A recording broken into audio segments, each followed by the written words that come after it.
Buenos días, licenciado. Mi nombre es Melanie María René Poirier Borrayo de Guzmán. El presente video se trata sobre mi opinión jurídica sobre la crisis del COVID-19, con una breve reseña de antecedentes históricos, cómo el gobierno lidió con la crisis sanitaria, así como también cómo las modificaciones implementadas y cómo se relaciona con los principios filosóficos del derecho, cómo nos ha afectado en la vida la pandemia, el futuro de la pandemia, las estrategias sociojurídicas para salir de esta crisis sanitaria, según mi criterio y conclusiones en el video. Esta es mi opinión jurídica sobre la crisis del COVID-19. Haré una pequeña reseña histórica. Las pandemias en Guatemala no son nuevas según los testimonios históricos de Bartolomé de las Casas. Calcula que en 1492 a 1560 murieron alrededor de 40 millones de personas por la viruela en el continente americano. En la pandemia de la gripe española, que duró de 1918 a 1919, murieron alrededor de 150,000 personas, según la revista Granitos de Arena por el autor Richard Adams. En esta época se usaban estrategias de cercos sanitarios como el uso de mascarilla y entierros inmediatos de los fallecidos. Por esos estreses sociales y lo riguroso del gobierno causó el fin de la pandemia, pero esto desencadenó una revolución o golpe de Estado contra el gobierno de turno. Basado en eso, el gobierno de Guatemala no solo trató de combatir la emergencia sanitaria, sino también lidiar con el estrés social. En un principio, cuando la emergencia sanitaria se extendió por el mundo. En el mes de marzo del 2020, se decretó el decreto gubernativo 5-2020, que era el estado de calamidad, en el cual se restringió la libre locomoción y se implementó el uso de mascarillas, así como el aislamiento de la población con COVID-19, compras sin licitaciones y límite de aforos y suspensión de actividades recreativas. Aplicando el principio de positivismo jurídico, ya que los expertos en salud de la OMS giraron instrucciones a los gobiernos de cómo combatir la pandemia, como dijo Jones Austin, que es dictar guías de un ser inteligente a otro ser, con amenaza de penas si no las obedece. El gobierno de Guatemala arrestaba a las personas que violaron el toque de queda o incurrir, a su parecer, en otras ilegalidades relacionadas al COVID. Dado el estrés social que se enmarcó en manifestaciones, fiestas clandestinas y amenazas de golpe de Estado, así como daño a la industria, a la agroindustria, sector turismo, el gobierno, aplicando el principio de la sociología jurídica, como también dijo Rosquet Pons, que era aplicar leyes a la conveniencia de la comunidad, creó el semáforo COVID-19. Así fue posible activar la economía, donde las comunidades no fueron golpeadas en su momento, al igual no estaban siendo golpeadas por el COVID-19. Este semáforo ha sufrido modificaciones porque muchas actividades han sido afectadas aún, como por ejemplo los colegios, las universidades y los conciertos. Ha creado estrés a la población, aumentando los rumores de golpes de Estado como manifestaciones. La gente culpa al gobierno de cualquier índole, incluso ha llegado el colmo de culparlo hasta por las lluvias. Por eso se decretó los acuerdos ministeriales 24-2021 como el 73-2021 y el 33-2022.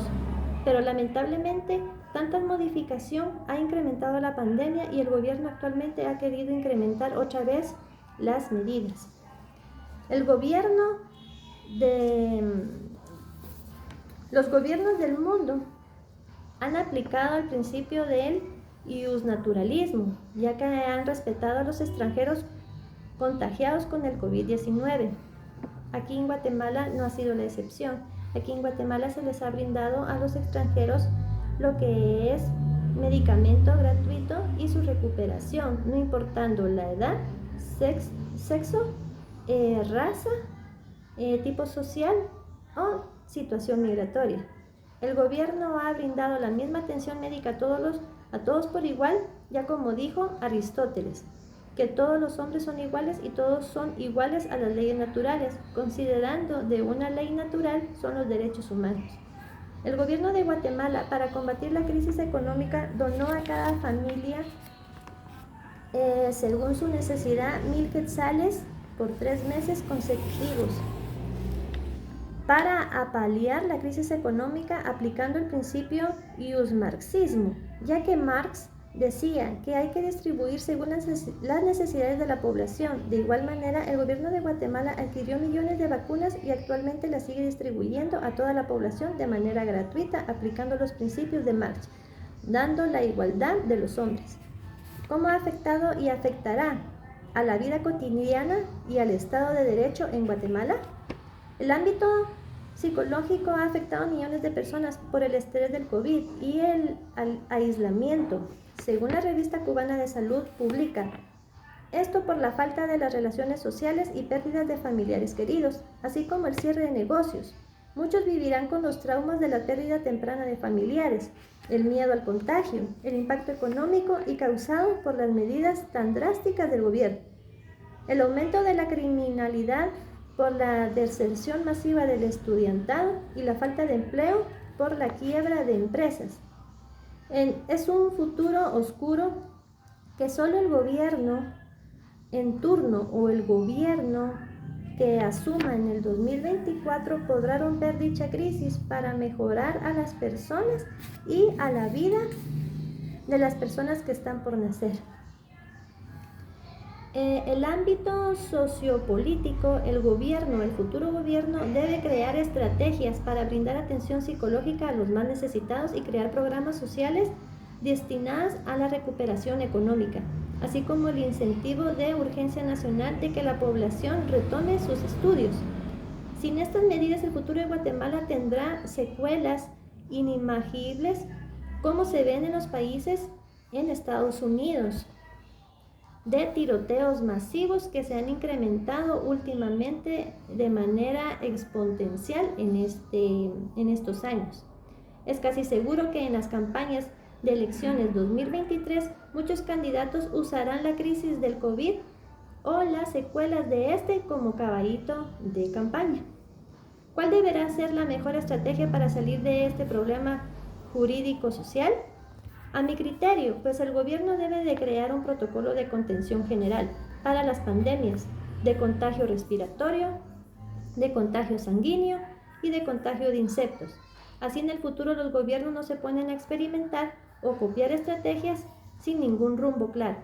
Un ejemplo es el protocolo contra los terremotos o tormentas. Los protocolos establecidos ya existen y se aplican para salvar vidas y que los impactos económicos sean los menos dañinos. Si por cada tormenta el gobierno inventara cómo salir de el país no progresaría.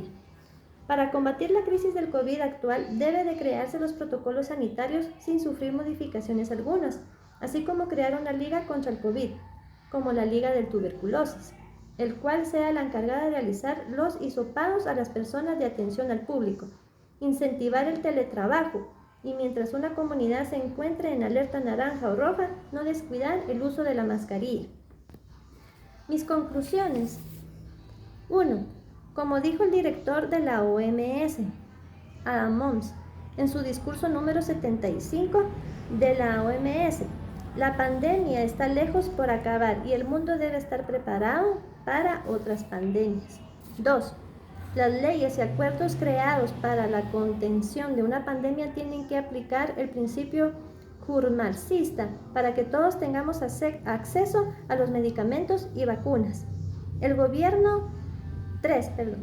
Desde un principio, al crear las leyes de contención de una pandemia, de aplicar los principios sociojurídicos para evitar el estrés social y el daño económico que se causó en poblados que no reportaban ni un caso al principio de la pandemia.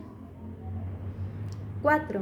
El gobierno tiene que crear protocolos epidemiológicos para futuras pandemias y no estar probando sobre la marcha, ya que en el mundo existe un número finito de tipos de pandemia, por esto escribir un protocolo por cada enfermedad posible. 6. Los efectos jurídicos futuros de Guatemala se tomarán en cuenta la vacunación. Por ejemplo, cito la tarjeta de pulmones, que fue creada por una pandemia hace 100 años. 7. Guatemala es un país que ha sido afectado por varias pandemias y según el gobierno en futuro agarra la importancia deseada. Entre estas pandemias del siglo XXI encontramos la del Zika, la del chikungunya, la del dengue y actualmente COVID-19. Esta fue mi opinión. Muchas gracias, licenciado.